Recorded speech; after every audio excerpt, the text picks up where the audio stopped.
Thirdly, Buddha denounced the caste system. The caste system, in its present form, was not then existing. The bar against interdining and intermarriage had not then become operative. Things were flexible and not rigid as they are now. But the principle of inequality, which is the basis of the caste system, had become well established, and it was against this principle that Buddha carried on a determined and a bitter fight. How strongly was he opposed to the pretensions of the Brahmins for superiority over the other classes, and how convincing were the grounds of his opposition are to be found in many of his dialogues. The most important one of these is known as the Ambitous Suta. Ambitous Suta, a young Brahman's rudeness and an old one's faith. Thus have I heard the Blessed One, when, once on a tour through the Kosala country, with a great company of the brethren, with about 500 brethren, arrived at a Brahmin village in Kosala named Ikhanhankala, and while there he stayed in the Ikhanhankala wood. Now at that time the Brahmin Pokarasadi was dwelling at Ukkata, a spot teeming with life, with much grassland and woodland and corn, on a royal domain granted him by King Pasindi of Kosala as royal gift, with power over it as if he were the king. Now the Brahmin Pokarasadi heard the news. They say that the Samana Gautama of the Sakya clan, who went out from a Sakya family to adopt the religious life, has now arrived with a great company of the brethren of his order at Ikhanhankala, and is staying there in the Ikhanhankala wood. Now regarding that venerable Gautama, such is the high reputation that has been noised abroad. The Blessed One is an Arhat, a fully awakened one, abounding in wisdom and goodness, happy with knowledge of the worlds, unsurpassed as a guide to mortals, willing to be led, a teacher for gods and men, a Blessed One, a Buddha. He by himself thoroughly knows and sees, as it were, face to face this universe, including the worlds above of the gods, the Brahmins and the Maras, and the world below with its recluses and Brahmins, its princes and peoples, and having known it, he makes his knowledge known to others. The truth, lovely in its origin, lovely in its progress, lovely in its consummation, doth he proclaim, both in the spirit and in the letter. The higher life doth he make known in all its fullness and in all its purity. And good is it to pay visits to Arhats like that. Now at that time, a young Brahmin, and Ambahata was a pupil under Pokarasadi, the Brahmin, and he was a repeater of the sacred words, knowing the mystic verses by heart, one who had mastered the 3 Vedas with the indices, the ritual, the phonology, and the exegesis as a 4th, and the legends as a 5th, learned in the idioms and the grammar, versed in Lokayakta, sophistry, and in the theory of the signs of the body of a great man, so recognized an authority in the system of the 3-fold Vedic knowledge as expounded by his master, and that he could say of him, what I know, that you know, and what you know, that I know. And Pokarasadi told Ambata the news and said, Come now, dear Ambata, go to the Samana Gautama and find out whether the reputation so noised abroad regarding him is in accord with the facts or not, whether the Samana Gautama is such as they say or not. But how, sir, shall I know whether that is so or not? There have been handed down, Ambata, in our mystic verses, 32 bodily signs of a great man, signs which, if a man has, he will become one of the 2 things and no other. If he dwells at home, he will become a sovereign of the world, a righteous king bearing rule even to the shores of the 4 great oceans, a conqueror, the protector of his people, possessor of the 7 royal treasures. And these are the 7 treasures that he has: the wheel, the elephant, the horse, the gem, the woman, the treasurer, and the adviser as the 7th. And he has more than 1,000 sons, heroes, mighty in frame, beating down the armies of the foe. And he dwells in complete ascendancy over the wide earth from sea to sea, ruling it in righteousness without the need of the baton or of sword. But if he go forth from the household life into the houseless state, then he will become a Buddha, who removes the veil from the eyes of the world. Now I, Ambata, am a giver of the mystic verses. You have received them from me. Very good, sir, said Ambata in reply, and rising from his seat and paying reverence to the Pokhara Sadi, he mounted a chariot drawn by mares, and proceeded with a retinue of young Brahmins to the Ikanhankala wood. And when he had gone on in the chariot as far as the road was practicable for vehicles, he got down and went on into the park on foot. Now at that time a number of the brethren were walking up and down in the open air, and Ambata went up to them and said, Where may the Venerable Gautama be lodging now? We have come hither to call upon him. Then the brethren thought, This young Brahman, Ambata, is of distinguished family, and a pupil of the distinguished Brahman, Pokhara Sadi. The Blessed One will not find it difficult to hold conversation with such. And they said to Ambata, There Gautama is lodging. Where the door is shut, go quietly up and enter the porch gently, and give a cuff and knock on the crossbar. The Blessed One will open the door for you. 9. Then Ambata did so, and the Blessed One opened the door, and Ambata entered in, and the other young Brahmins also went in. They exchanged with the Blessed One the greetings and compliments of politeness and courtesy, and took their seats. But Ambata, walking about, said something or other of a civil kind in an offhand way, fidgeting about the while, or standing up to the Blessed One sitting there. And the Blessed One said to him, Is it that the way, Ambata, that you would hold converse with aged teachers and teachers of your teachers, well stricken in years, as you now do, moving about the while or standing, with me thus seated? Certainly not, Gautama.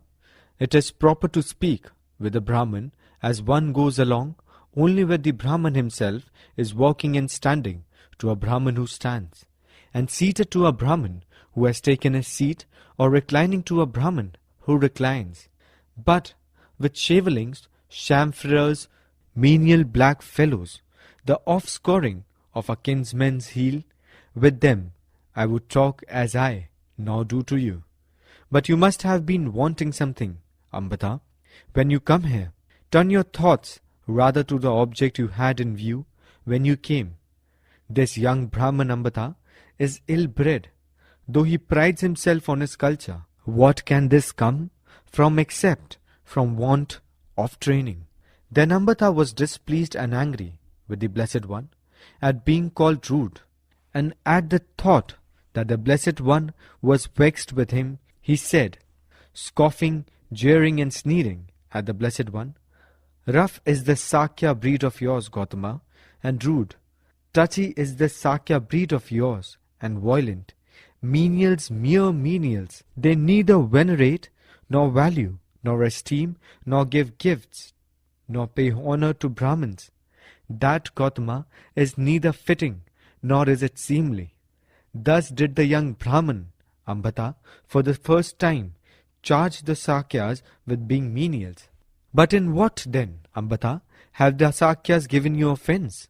Once, Gautama, I had to go to Kapilavastu on some business or other of Pokhara Sadis, and went into the Sakyas Congress Hall. Now at that time, there were a number of Sakyas, old and young, seated in the hall on grand seats, making merry and joking together, nudging one another with their fingers. And for a truth, methinks, it was I myself that was the subject of the jokes, and not one of them even offered me a seat. That, Gautama, is neither fitting, nor is it seemly, that the Sakyas, menials as they are, mere menials, should neither venerate, nor value, nor esteem, nor give gifts to, nor pay honor to Brahmins. Thus did the young Brahmin Ambata, for the second time, charge the Sakyas with being menials. Why a quail, Ambata? Little hen bird, tough she be, can say what she likes in her own nest. And there the Sakyas are at their own home, in Kapilvastu. It is not fitting for you to take offense at so trifling a thing. There are these four grades, Gautama: the nobles, the Brahmins, the tradesfolk, and the work people. And of these four, three, the nobles, the tradesfolk, and work people, are verily but attendants on the Brahmins. So, Gautama, that is neither fitting nor is it seemly that the Sakyas, menials as they are, mere menials, should neither venerate, nor value, nor esteem, nor give gifts to, nor pay honor to the Brahmins. Thus did the young Brahmin, Ambata, for the third time, charge the Sakyas with being menials. Then the Blessed One thought, thus, this Ambata is very set on humbling the Sakyas with his charge of servile origin. What if I were to ask him as to his own lineage? And he said to him, and what family do you then, Ambata, belong to? Yes, but if one were to follow up your ancient name and lineage, Ambata, on the father's and mother's side, it would appear that the Sakyas were once your masters, and that you are the offspring of one of their slave girls. But Sakyas traced their line back to Okaka the kings. Long ago, Ambata, King Okaka, wanting to divert the succession in favor of the son of his favorite queen, banished his elder children, Ukamukha, Karanda, Hatinika, and Sinipura, from the land. And being thus banished, they took up their dwelling on the slopes of the Himalaya, on the borders of a lake, where a mighty oak tree grew. He, through fear of injuring the purity of their line, they intermarried with their sisters. Now Okaka, the king, asked the ministers at his court, where, sirs, are the children now? There is a spot, sire, on the slopes of the Himalayas, on the borders of a lake, where there grows a mighty oak, Sako. There do they dwell, and lest they should injure the purity of their line, they have married their own, Sakhi, sisters. Then did Okaka the king burst forth in admiration. Hearts of oak, Sakya, are those young fellows. Right well they hold their own Parama Sakya. That is the reason, Ambata, why they are known as Sakyas. Now Okaka had slave girl called Disa. She gave birth to a black baby, and no sooner was it born than the little black thing said, wash me, mother, bathe me, mother, set me free, mother, of this dirt, so shall I be of use to you. Now, just as now, Ambata, people call devils, so then they call devils, black fellows, Kanhe, and they said, this fellow spoke as soon as he was born. This is a black thing, Kanha, that is born, a devil has been born. And that is the origin, Ambata, of the Kanhayanas. He was the ancestor of the Kanhayanas. And thus is it, Ambata, that if one were to follow up your ancient name and lineage on the father's and on the mother's side, it would appear that Sakyas were once your masters, and that you are the offspring of one of their slave girls. When he had thus spoken, the young Brahman said to the Blessed One, let not the venerable Gautama, humble Ambata, too sternly with this reproach of being descended from a slave girl. He is well-born, Gautama, and of good family. He is versed in the sacred hymns, an able reciter, a learned man, and he is able to give answer to the venerable Gautama in these matters. Then the Blessed One said to them, quite so. If you thought otherwise, then it would be for you to carry on our discussion further. But as you think, let Ambata himself speak. 19. We do not think so, and we will hold our peace. Ambata is able to give answer to the venerable Gautama in these matters. Then the Blessed One said to Ambata the Brahmin, then this further question arises, Ambata, a very reasonable one, which even though unwillingly you should answer. If you did not give a clear reply, or go off upon another issue, or remain silent, or go away, then your head will split in pieces on the spot. What have you heard, when Brahmins old and well stricken in years, teachers of yours or their teachers, were talking together, as to whence the Kanhayas draw their origin, and who the ancestor was to whom they trace themselves back? And when he had thus spoken, Ambata remained silent, and the Blessed One asked the same question again. And still Ambata remained silent. Then the Blessed One said to him, "You had better answer now, Ambata. This is no time for you to hold your peace. For whosoever, Ambata, does not, even up to the third time of asking, answer a reasonable question put by a Tathagata, by one who has won the truth, his head splits into pieces on the spot." Now at that time the spirit who bears the thunderbolt stood over above Ambata in the sky with a mighty mass of iron, all fury, dazing in a glow, with the intention, if he did not answer, there and then to split his head in pieces. And the Blessed One perceived the spirit bearing the thunderbolt, and so did Ambata the Brahmin. And Ambata, on becoming aware of it, terrified, startled and agitated, seeking safety and protection and help from the Blessed One, crouched down beside him in awe and said, "What was it?" The Blessed One said, "Say it once again." "What do you think, Ambata? What have you heard? When Brahmins old and well stricken in years, teachers of yours or their teachers, were talking together as to whence the Kanayas draw their origin and who the ancestor was to whom they trace themselves back. Just so, Gautama, did I hear, even as the Venerable Gautama had said. That is the origin of Kanayana, and that the ancestor to whom they trace themselves back." And when he had thus spoken, the young Brahmins fell into tumult and uproar and turmoil, and said, "Low born, they say, is Ambata the Brahmin. His family, they say, is not of good standing. They say he is descended from a slave girl, and the Sakyas were his masters. We did not suppose that the Samana Gautama, whose words are righteous itself, was not a man to be trusted." And the Blessed One thought, "They go too far. These Brahmins in their depreciation of Ambata as the offspring of a slave girl. Let me set him free from the reproach." And he said to them, "Be not to serve in despairing Ambata the Brahmin on the ground of his descent." That Kanha became a mighty seer. He went into the Deccan, there and learnt mystic verses, and returning to Okaka the king, he demanded his daughter, Madarupi, in marriage. To him the king in answer said, "Who forsooth is this fellow, whose son of my slave girl as he is, asked for my daughter in marriage?" And, angry and displeased, he fitted an arrow to his bow, but neither could he let the arrow fly, nor could he take it off the string again. Then the ministers and the courtiers went to Kanha, the seer, and said, "Let the king go safe. Sir, let the king go safe. The king shall suffer no harm. But should he shoot the arrow downwards, then would the earth dry up as far as his realm extends. Let the king, sir, go safe, and the country too. The king shall suffer no harm, nor his land. But should he shoot the arrow upwards, the god would not reign for 7 years as far as his realm extends. Let the king, sir, go safe, and the country too. The king shall suffer no harm, nor his land. But should he shoot the arrow upwards, the god would not reign for 7 years as far as realm extends. Let the king, sir, go safe, and the country too, and let the god reign. The king shall suffer no harm, nor the land either, and the god shall reign.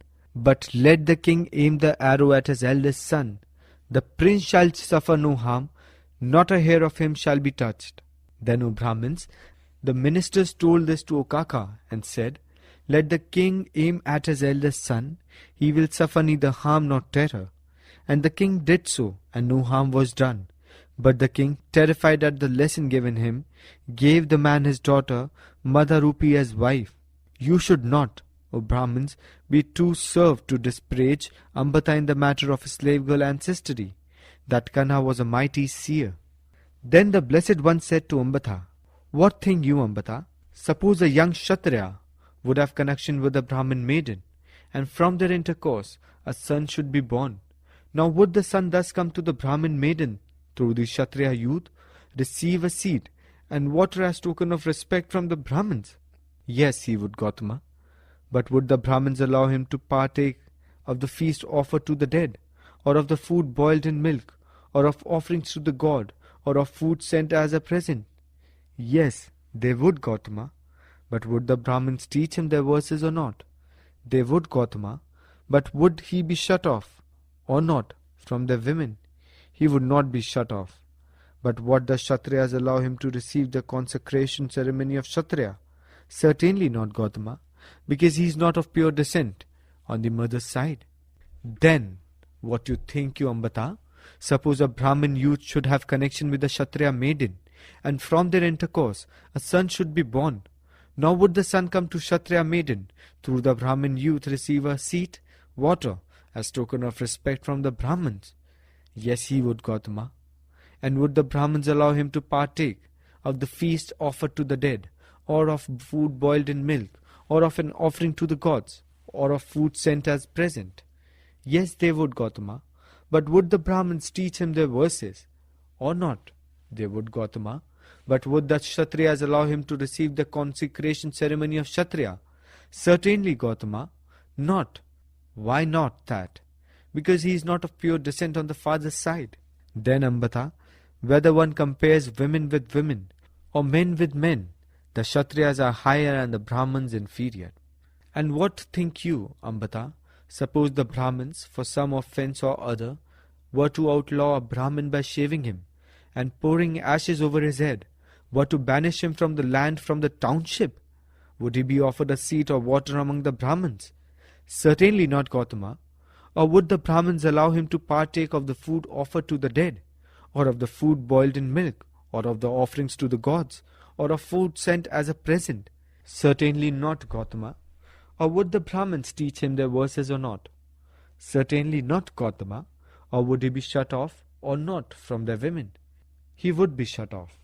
But what think you, Ambata, if the Kshatriyas had in the same way outlawed a Kshatriya and banished him from the land or the township? Would he be among the Brahmins, be offered water and a seat? Yes, he would, Gautama. And would he be allowed to partake of the food offered to the dead, or the food boiled in milk, or the offerings to the gods, or of food sent, such as a present? He would, Gautama. And would the Brahmins teach him their verses? They would, Gautama. And would he be shut off or not from their women? He would not, Gautama. But thereby, Ambata, the Kshatriya would have fallen into the deepest degradation, shaven as to his head, cut dead with the ash basket, banished from land and township, so that even when the Kshatriya has fallen into the deepest degradation, still it holds good that the Kshatriyas are higher and the Brahmins inferior. Moreover, it was one of the Brahma gods, Sanam Kumara, who uttered this stanza, inverted commas open. The Kshatriya is the best of those among this folk who put their trust in lineage, but he who is perfect in wisdom and righteousness, he is the best among gods and men. Inverted commas close. Now this stanza, Ambata, was well sung, not ill sung by the Brahma, Sanam Kumara, well said and not ill said, full of meaning and not void thereof. And I to prove it, inverted commas open, the Kshatriya is the best of those among this folk who put their trust in lineage, but he who is perfect in wisdom and righteousness, he is the best among gods and men. Here ends the first portion for recitation. 1. But what, Gautama, is the righteousness and what the wisdom spoken of in that verse? In the supreme perfection in wisdom and righteousness, Ambata, there is no reference to the question either of birth or of lineage or of the pride which says, you are held as worthy as I, or you are not held as worthy as I. It is where the talk of marrying or giving in marriage that reference is made to such things as that. For whosoever, Ambata, are in bondage to the notions of birth or of lineage, or to the pride of social position, or of the connection by marriage, they are far from the best wisdom and righteousness. It is only by having got rid of all such bondage that one can realize for himself that supreme perfection in wisdom and in conduct. 2. But what, Gautama, is that conduct, and what that wisdom? Such a man, Ambata, is said to be perfect in wisdom, perfect in conduct, perfect in wisdom and conduct. And there is no other perfection in wisdom and conduct, higher and sweeter than this. 3. Now, Ambata, to the supreme perfection in wisdom and goodness, there are 4 leakages. And what are the 4? In case, Ambata, any recluse or Brahmin, without having thoroughly attained unto his supreme perfection in wisdom and conduct, with his yoke on his shoulder, to carry fire sticks, a pot, needles, and the rest of a mendicant, Pharaoh's outfit, should plunge into the depths of the forest, vowing to himself, I will henceforth be one of those who live only on fruits that have fallen of themselves. Then verily he turns that out worthy only to be a servant unto him that had attained to wisdom and righteousness. And again, Ambata, in case any recluse or Brahmin, without having thoroughly attained unto supreme perfection in wisdom and conduct, and without having attained to living only on fruits fallen of themselves, taking a hoe and a basket with him, should plunge into the depths of the forest, vowing to himself, I will henceforth be the one of those who live only on bulbs and roots of fruits. Then verily he turns out worthy only to be a servant unto him who hath attained to wisdom and righteousness. And again, Ambata, in case any recluse or Brahmin, without having thoroughly attained unto this supreme perfection in wisdom and conduct, and without having attained to living only on fruits fallen of themselves, and without having attained to living only on bulbs and roots and fruits, should build himself fire hinds near the boundaries of some village or some town, and there dwell serving the fire god, then verily he turns out worthy only to be a servant unto him that hath attained to wisdom and righteousness. And again, Ambata, in case any recluse or Brahmin, without having thoroughly attained unto the supreme perfection in wisdom and conduct, and without having attained to living only on fruits fallen of themselves, and without having attained to living only on bulbs and roots and fruits, and without having attained to serving the fire god, should build himself a 4-doored almshouse at a crossing where 4 high roads meet, and dwell there, saying to himself, whosoever, whether recluse or Brahmin, shall pass here from either of these 4 directions, him will I entertain according to my ability and according to my power. Then verily he turns out worthy only to be a servant unto him who hath attained to wisdom and righteousness. These are the 4 leakages, Ambata, to supreme perfection in righteousness and conduct. 4. Now what think you, Ambata? Have you, as one of a class of pupils under the same teacher, been instructed in this supreme perfection of wisdom and conduct? Not that, Gautama. How little is it that I can profess to have learned? How supreme this perfection of wisdom and conduct! For is it from me to have been trained therein? Then what you think, Ambata?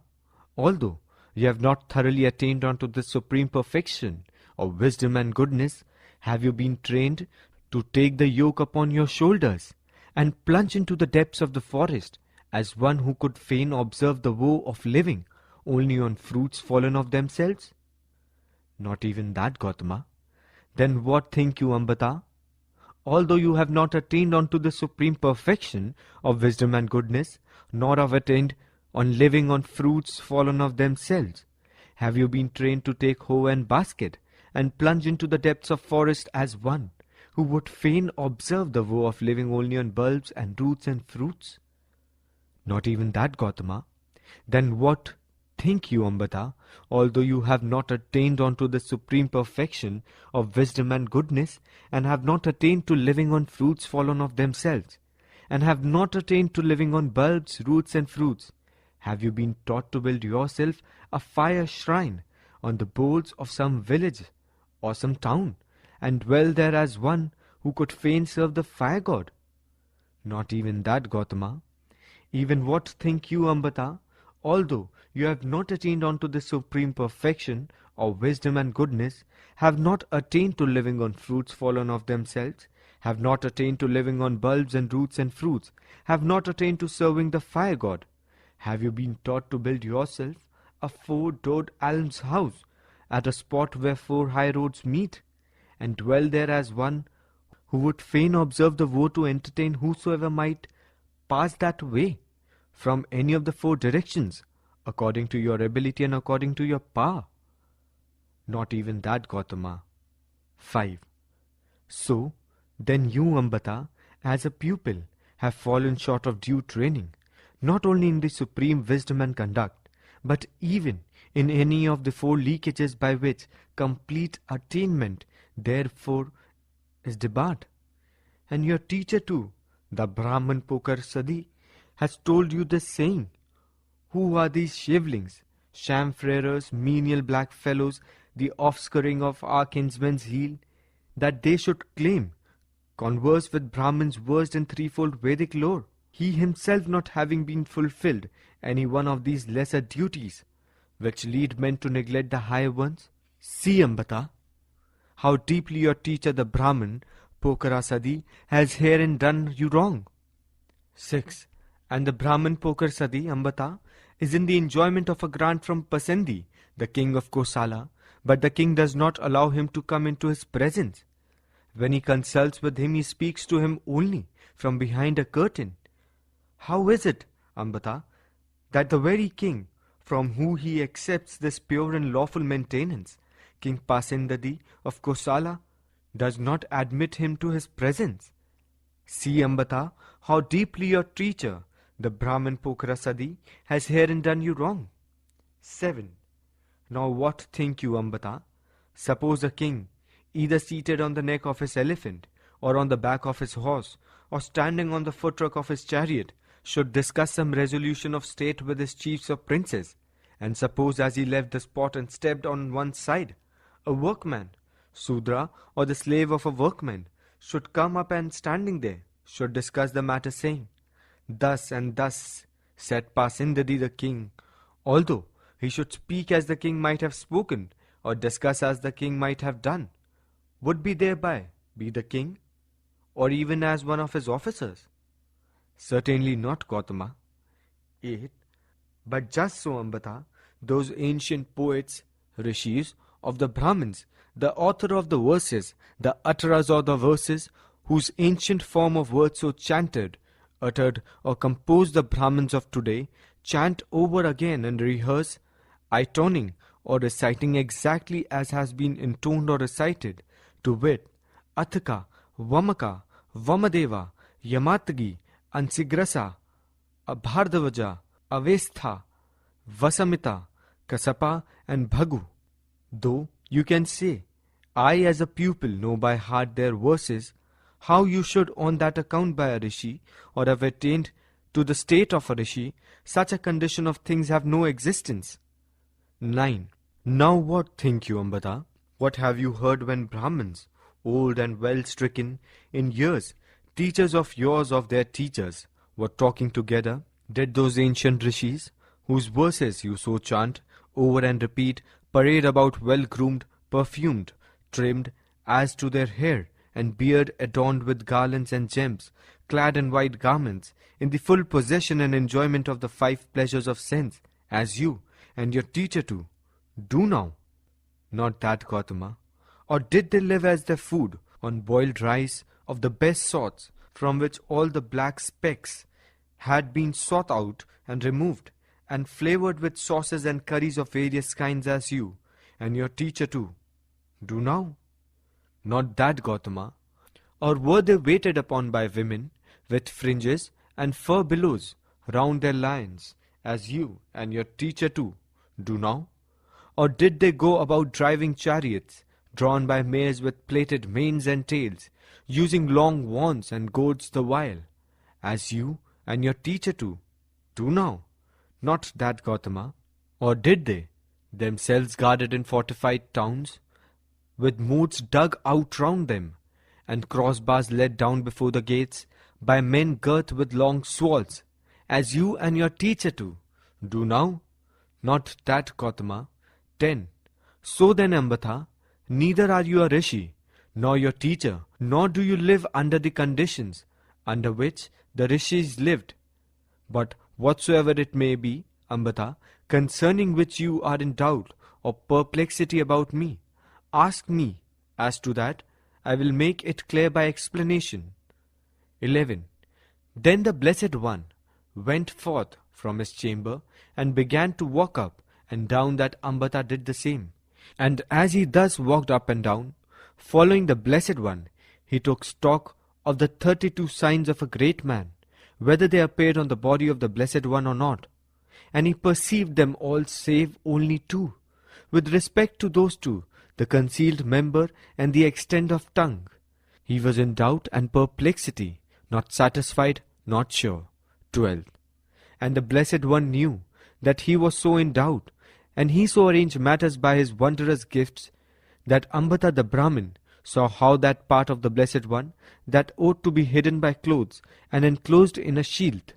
And the Blessed One so bent round his tongue that he touched and stroked both his ears, touched and stroked both his nostrils, and the whole circumstance of his forehead he covered with his tongue.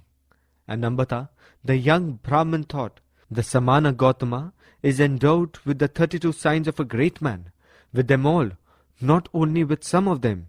And he said to the Blessed One, and now, Gautama, we would fain depart. We are busy and have much to do. Do, Ambata, what seemed to you fit. And Ambata mounted his chariot, drawn by mares, and departed thence. 13.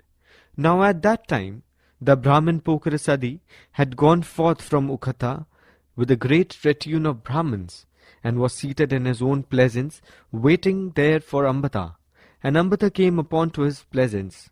And when he had come in his chariot as far as the path was practicable for chariots, he descended from it, and came on to foot to where Pokrasadi was, and saluted him, and took his seat respectfully on one side. And when he was so seated, Pokrasadi said to him, 14. Well, Ambata, did you see the Blessed One? Yes, sir, we saw him. Well, is the Venerable Gautama so, as the reputation about him I told you of declares, and not otherwise? Is he such a one, or is he not? He is so, sir, as his reputation declares, and not otherwise. Such is he, not different. He is endowed with 32 signs of a great man, with all of them, not only with some. And did you have any talk, Ambata, with the Samana Gautama? Yes, sir, I had. And how did the talk go? Then Ambata told Brahman Pokrasadi all the talk that he had with the Blessed One. 15. When he had thus spoken, Pokrasadi said to him, O you wiseacre, O you dullard, O you expert, forsooth, in a threefold Vedic lore, a man, they say, who should carry out his business thus, must, on the dissolution of the body, after death, be reborn into some dismal state of misery and woe. What could the very points you pressed in your insolent words lead up to, if you not to the very disclosures the Venerable Gautama made? What a wiseacre, what a dullard, what an expert, forsooth, in a threefold Vedic lore. And angry and displeased, he struck out with his foot, and rolled Ambata over, and he wanted there and then himself to go and call on the Blessed One. But the Brahmins there spake thus to Pokrasadi, It is much too late, sir, today to go to call the Samana Gautama. The Venerable Pokrasadi said, can do so tomorrow. So Pokrasadi had sweet food, both hard and soft, made ready at his own house, and taken on wagons by the light of blazing torches out to Katha, and he himself went on to the Ikanhankala wood, driving in his chariot as far as the road was practicable for vehicles, and then going on foot to where the Blessed One was.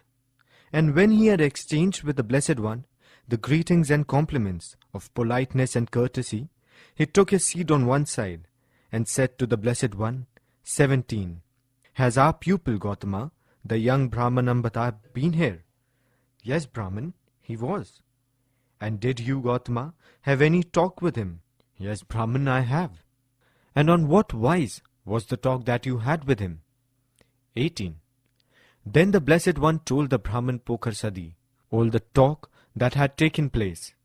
And when he had thus spoken, Pokrasadi said to the Blessed One, He is young and foolish, Gautama, that young Brahman Ambata. Forgive him, Gautama. Let him be quite happy, Brahman, that young Brahman Ambata. 19.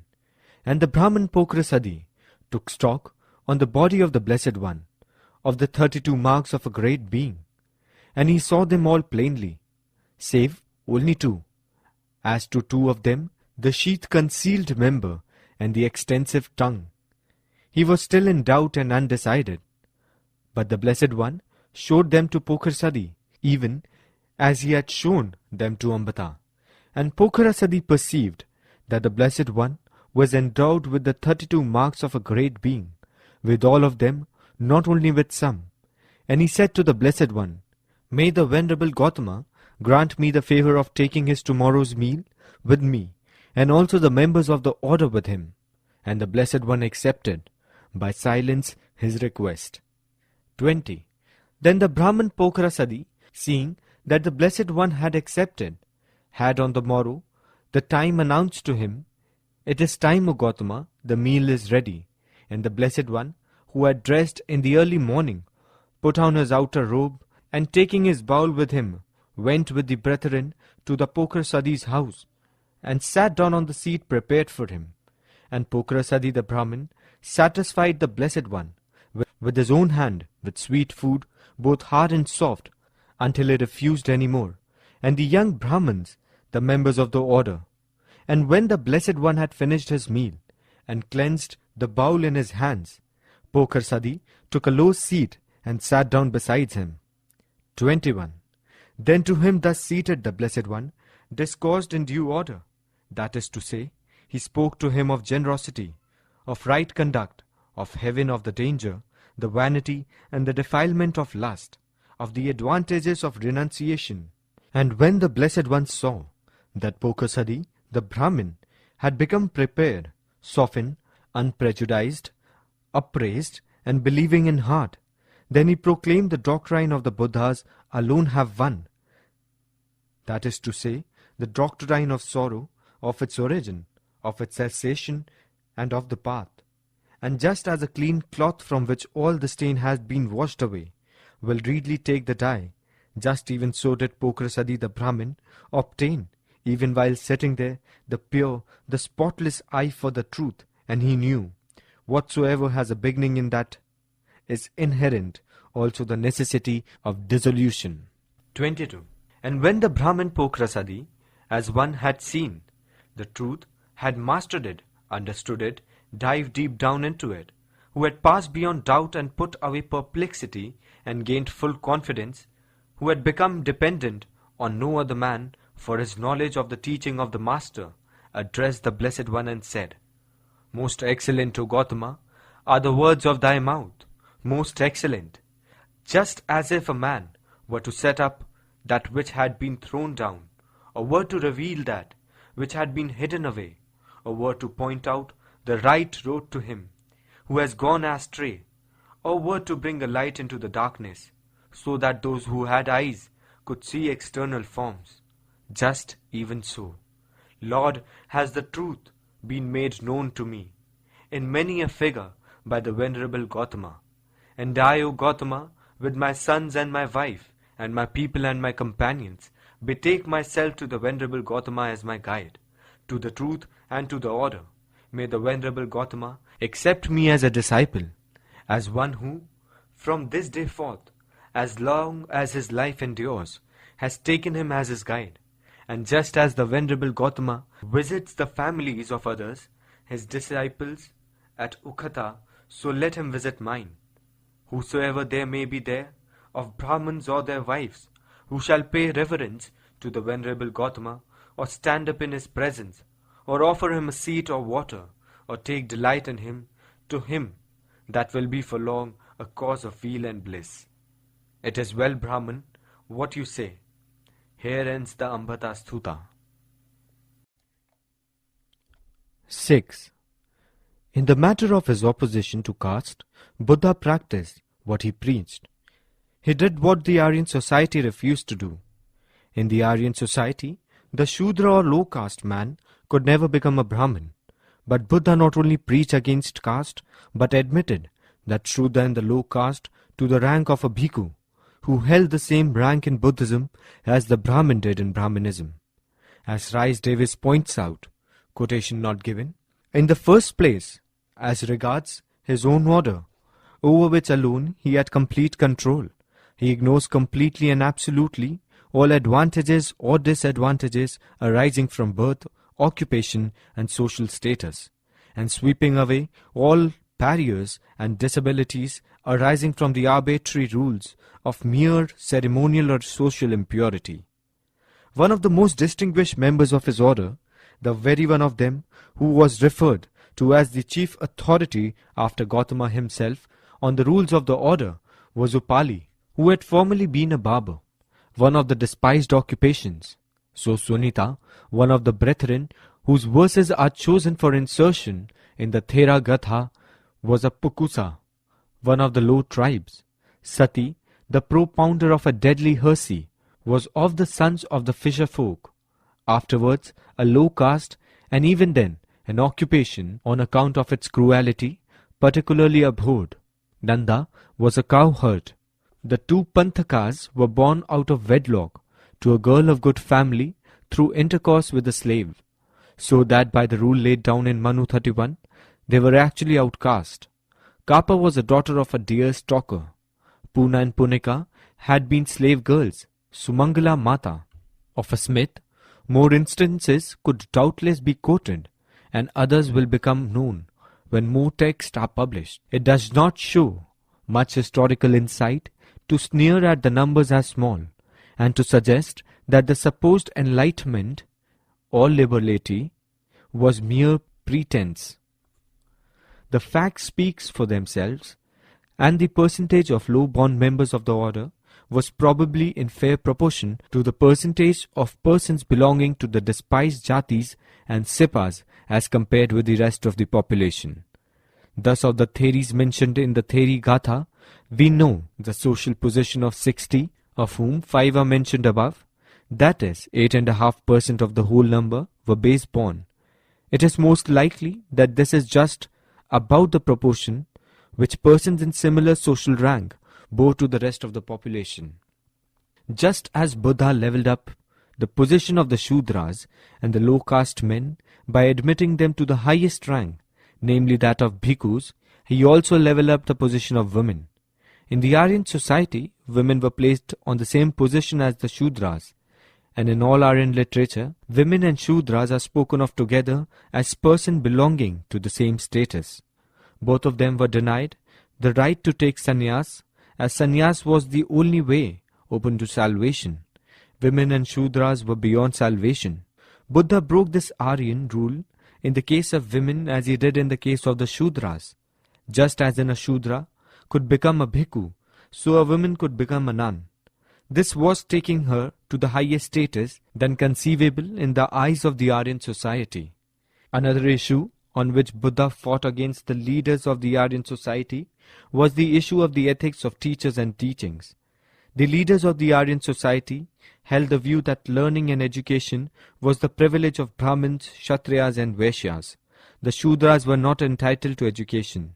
They insisted that it could be danger to social order if they taught women or any males not twice born. Buddha repudiated this Aryan doctrine.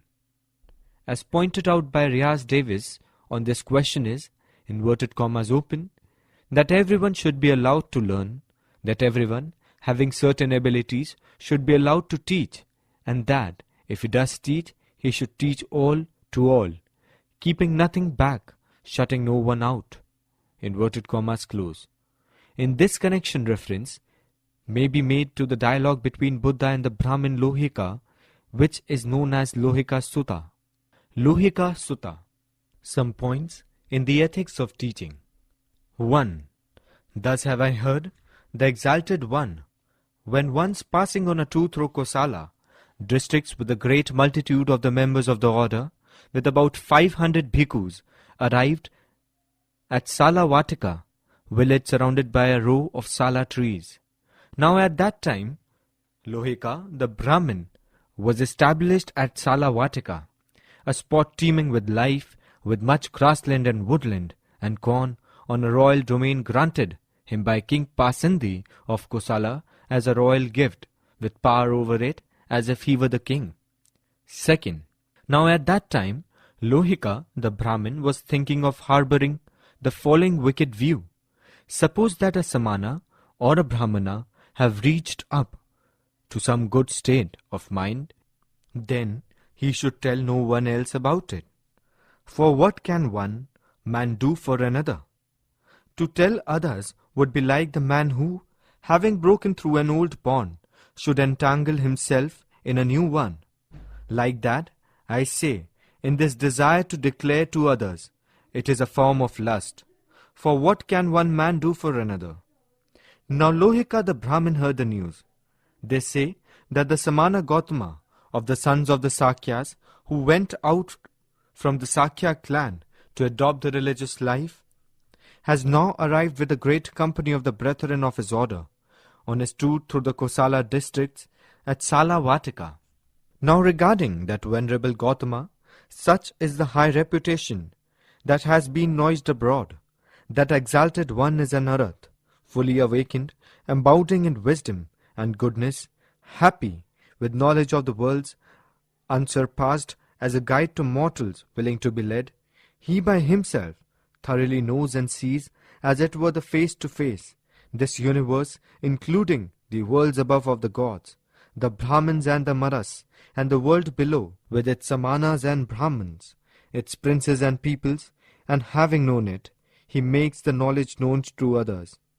The truth, lovely in its origin, lovely in its progress, lovely in consummation, doth he proclaim both in the spirit and in the letter. The higher life doth he make shown in all its fullness and in all its purity, and good is to pay visits to arhats like that. 4. Then Lohika the Brahmin said to Bhishika the barber, Come now, good Bhishika, go where the Samana Gautama is staying, and on your arrival, ask in my name as to whether his sickness and indisposition has abated, as to his health and vigor and condition of ease, and speak thus, inverted commas open, may the venerable Gautama, and with him the brethren of the order, accept the tomorrow's meal from Lohika the Brahmin, inverted commas close. 5. Very well, sir, said Bhishika the barber, acquiescing in the word of Lohika the Brahmin, and did so even as he had been enjoined. And the exalted one consented by silence to his request. 6. And when Bhishika the barber perceived that the exalted one had consented, he rose from his seat, and passing the exalted one with his right hand towards him, went to Lohika the Brahmin, and on his arrival spake to him thus, We address that exalted one, Sir, in your name, even as you commanded. And the exalted one had consented to come. 7. Then Lohika the Brahmin, when the night had passed, made ready at his own dwelling place sweet food, both hard and soft, and said to Bhishika the barber, Come now, good Bhishika, go where the Samana Gautama is staying, and on your arrival announce the time to him, saying, It is time, O Gautama, and the meal is ready. Very well, sir, said Bhishika the barber, in assent to the words of Lohika the Brahmin, and did so even as he had been enjoined. And the exalted one, who had robed himself early in the morning, went robed, and carrying his bowl with him, with the brethren of the order, towards Salavatika. 8. Now as he went, Bhishika the barber walked step by step behind the exalted one, and he said to him, inverted commas open, The following wicked opinion has occurred to Lohika the Brahmin. Suppose that a Samana or a Brahmana have reached up to some good state of mind, then he should tell no one else about it. For what can one man do for another? To tell the others would be like the man who, having broken through an old bond, should entangle himself in a new one. Like that, I say, is this desire to declare to others, it is a form of lust. It were well, sir, if the exalted one could disabuse his mind thereof. For what can one man do for another? That may well be, Bhishika, that may well be. 9. And the exalted one went on the dwelling place of Lohika the Brahmin, and sat down on the seat prepared for him. And Lohika the Brahmin satisfied the order with the Buddha at its head, with his own hand, with sweet food, both hard and soft, until they refused any more. And when the exalted one had finished his meal, and had cleansed his bowl and his hands, Lohika the Brahmin brought a low seat and sat down beside him. And to him, thus seated, the exalted one spake as follows: Is it true what they say, Lohika, that the following wicked opinion has arisen in your mind? And he set forth the opinion as above set forth. That is so, Gautama. 10. Now what think you, Lohika? Are you not established at Salavatika? Yes, that is so, Gautama. Then suppose, Lohika, one were to speak thus: Lohika the Brahmin has domain at Salavatika. Let him alone enjoy all the revenue, all produce of Salavatika, allowing nothing to anybody else. Would the utterer of the speech be danger maker as touching the men who live in the dependence upon you or not? He would be danger maker, Gautama. And making that danger, would he be a person who sympathized with their welfare or not? He would not be considering their welfare, Gautama. And not considering their welfare, would his heart stand fast in love towards them, or in enmity? In enmity, Gautama. But when one's heart stands fast in enmity, is that unsound doctrine or sound? It is unsound doctrine, Gautama. Now if a man hold unsound doctrine, Lohika, I declare that one of two future births will be his lot, either purgatory or rebirth as an animal. 11.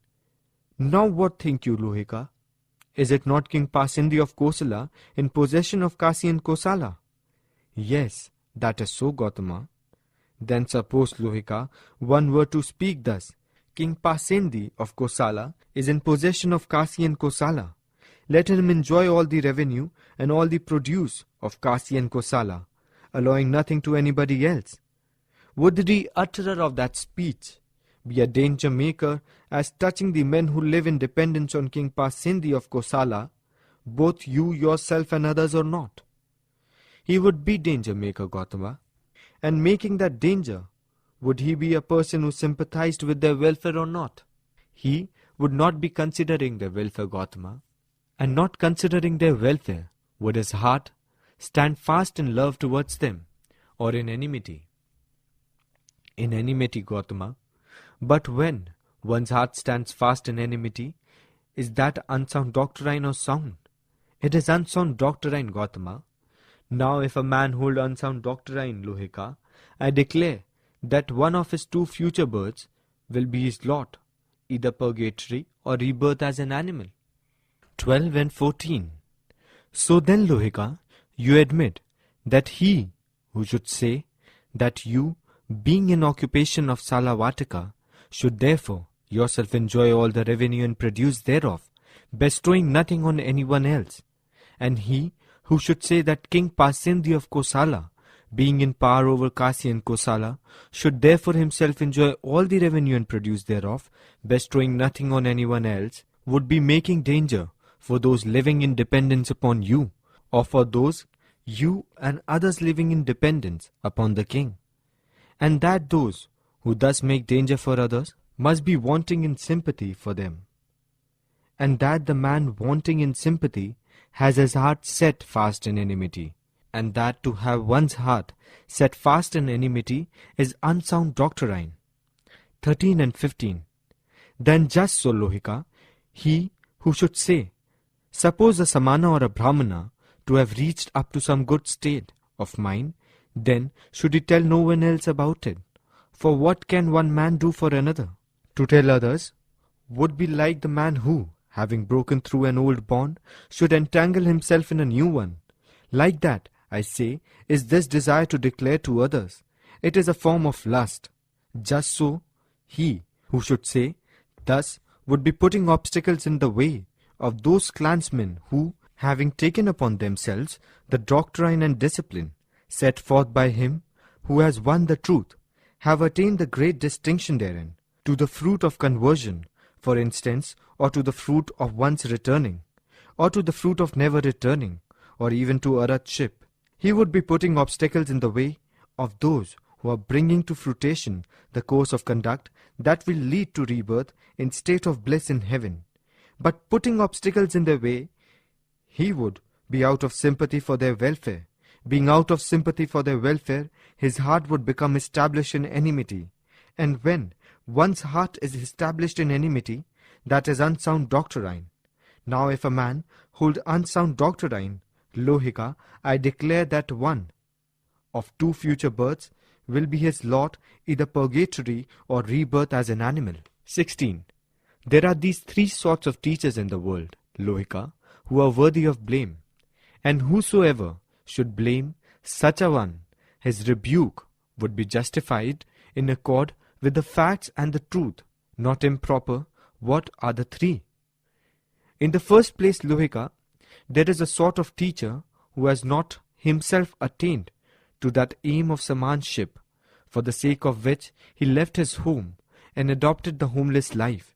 Without having himself attained to it, he teaches a doctrine, Dhamma, to his hearers, saying, this is good for you, this will make you happy. Then those hearers of his neither listen to him, nor give ear to his words, nor become steadfast in heart through their knowledge thereof. They go their own way, apart from teaching of the Master. Such a teacher may be rebuked, setting out these facts and adding, you are like one who should make advances to her, who keeps repulsing him, or should embrace her, who turns her face away from him. Like that, do I say, is this lust of yours, to go on posing as a teacher of men, no one heeding, since they trust you not. For what, then, can one man do for another?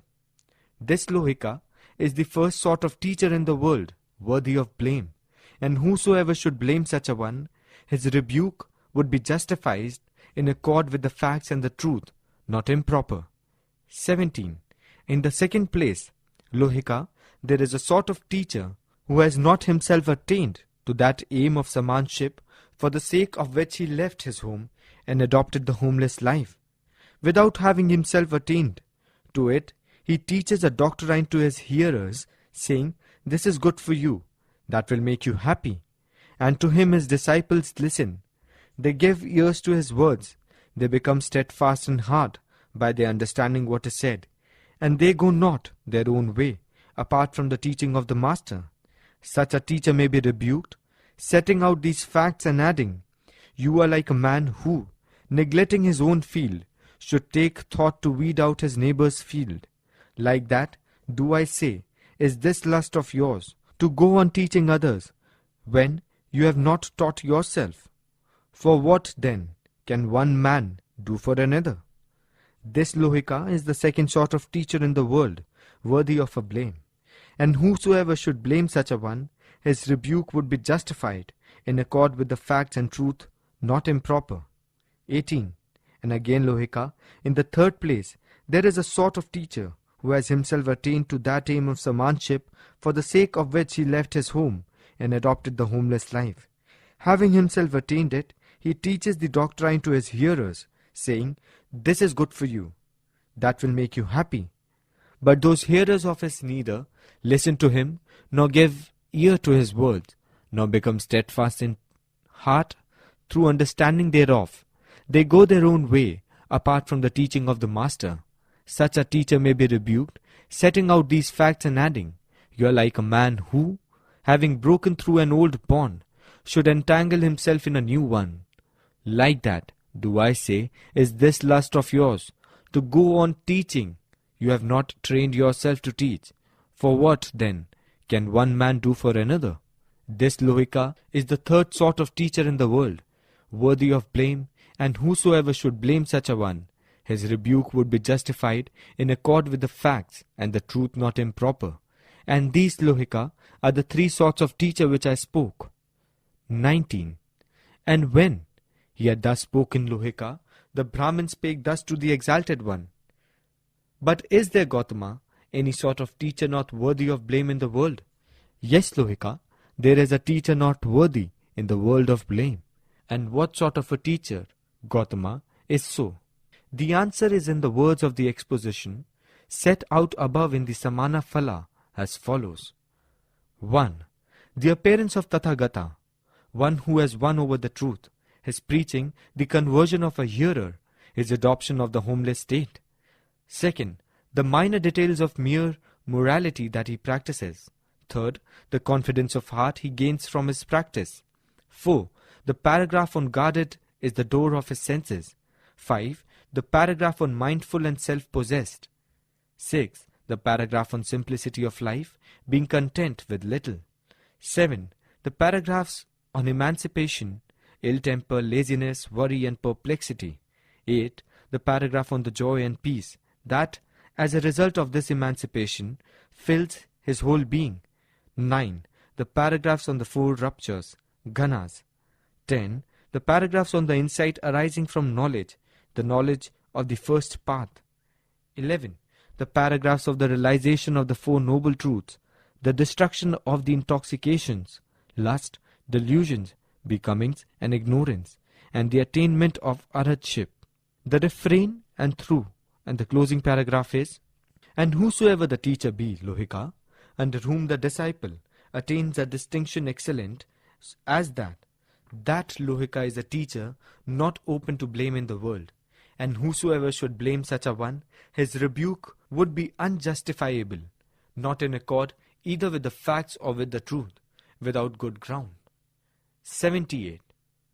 And when he had thus spoken, Lohika the Brahmin said to the Exalted One, Just Gautama, as if a man had caught hold of a man, falling over the precipitous edge of purgatory by the hair of his head and lifted him up, safe back on the firm land, just so have I, on the point of falling into purgatory, being lifted back onto the land by the Venerable Gautama.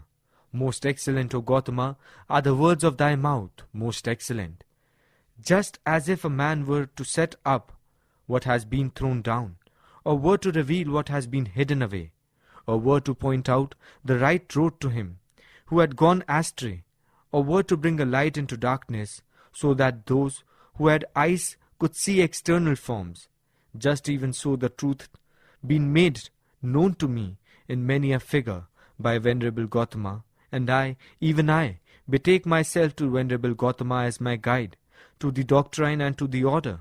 May the Venerable Gautama accept me as a disciple, as one who, from this day forth, as long as life endures, has taken him as his guide.